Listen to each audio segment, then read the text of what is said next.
और अच्छा लगेगा मुझे, क्योंकि कवि सम्मेलन आप करते हैं, कविता करते हैं, तो रामायण से बड़ी कविता तो कोई है नहीं। और वाल्मीकि जी ने लिखी, उसके बाद तुलसी जी ने उसका सरलीकरण किया, लेकिन पंडित राधेश्याम जी ने बिल्कुल ही सरलीकरण किया उसका, जो अधिकतर रामलीलाओं में डायलॉग चलते हैं। बिंदल साहब तो रामलीला कराते हैं। मैंने सर बहुत दिनों तक, लगभग 11 साल लक्ष्मण का पाठ किया है। इस साल मैंने अंगद का किया था। मैं कितना भी बिजी हूँ, कुछ भी हो, लेकिन मैं रामलीला में जाके कुछ ना कुछ बनता जरूर है। और ईश्वर की इतनी कृपा है, जब मैं पहली बार विदेश गया, बिंदल साहब पहली बार विदेश गया मैं 2011 में, तो एक दिन अनूप जलोटा जी की भजन संध्या थी, अगले दिन हमारी लाफ्टर नाइट थी वहां पे। तो मेरा उनसे संपर्क हुआ, वो बोले यार हमें रामलीला करवानी है, पर हम किससे करवाएं? मैंने भाई साहब हम करेंगे। तो मैं रामलीला के 10-12 लोगों को शालीमार बाग से लेके, जो हमारी टीम थी, उनको लेके वहां पहुंचा। तो हमारा लाफ्टर शो ही कैंसिल हो गया। बोले जी सिर्फ रामलीला करो, अब लाफ्टर शो कैंसिल। यानी कि जब मैं पहली बार विदेश गया तो भी रामलीला ही करने गया। यानी प्रभु की इतनी कृपा है कि पहली बार विदेश में रामलीला की, उसके बाद बहुत बार गया। तो रामलीला में जब पाठ करते हैं तो उसका एक अलग रोमांच होता है। बाकी पूरा साल जो भी कुछ करते हैं वो सब अलग, एक तरफ वो 9-10 दिन एक तरफ हो जाते हैं। तो एक छोटा सा संवाद मैं सुनाता हूँ आपको। बहुत अच्छे डायलॉग्स मुझे लगते हैं रामलीला के संवाद है। जब लक्ष्मण जी को क्रोध आता है जनक के दरबार में, सबसे बेस्ट डायलॉग मुझे यही लगता है।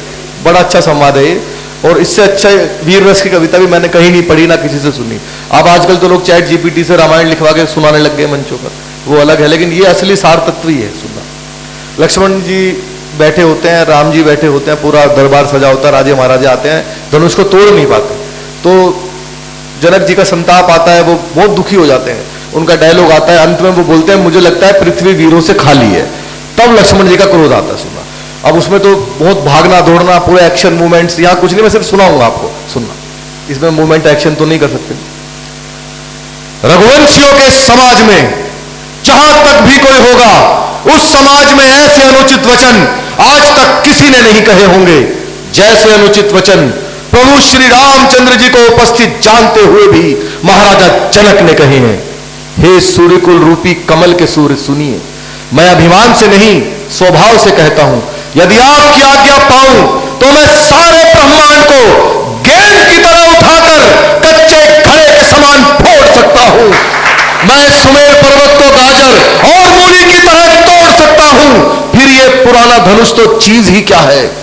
अब तो न सही जात पीर, अब तो न सही जात पीर, रघुवीर धीर, तीर सब लगे हैं पैन, आए सुजो पाऊं मैं, ललित मरोड़ नहीं, वारिद में डाल बोर, तोड़ दिख तन तन के तन तना दिखाऊं मैं। राम रो प्रताप बल, राम रो प्रताप बल, साची कहूं रघुवीर, मैं लो उखाड़, चित छोड़ लग धाऊं मैं। अटक रहे हो कहां, अटक रहे हो कहां, निकालो मुक्ते बैन, झटक सरासन को झटक चढ़ाऊं मैं।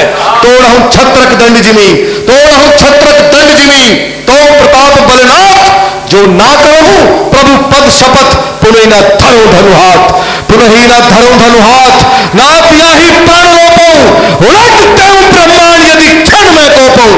इन राजन संग हार मान, ना ही मुख मोड़ूं, चरण कमल उर्राखनाथ, पल में धनु तोड़ूं।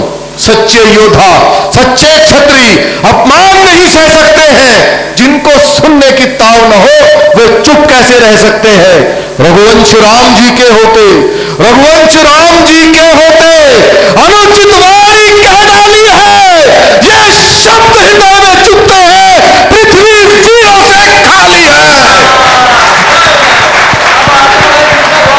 मेरा स्वभाव ही ऐसा है, अपमान न मुझे गंवारा है कृपा गुरु के चरणों की, बल और प्रताप तुम्हारा है। अभिमान त्याग कर कहता हूं, अभिमान त्याग कर कहता हूं, आदेश आपका पाऊं मैं, तो इस धनुआ की क्या बिसात, सारा ब्रह्मांड उठाऊं मैं। जल को थल, थल को जल कर दूं, ले आओ 10 सितारों को, सुरमे की तरह पीस डालूं पृथ्वी और पहाड़ों को।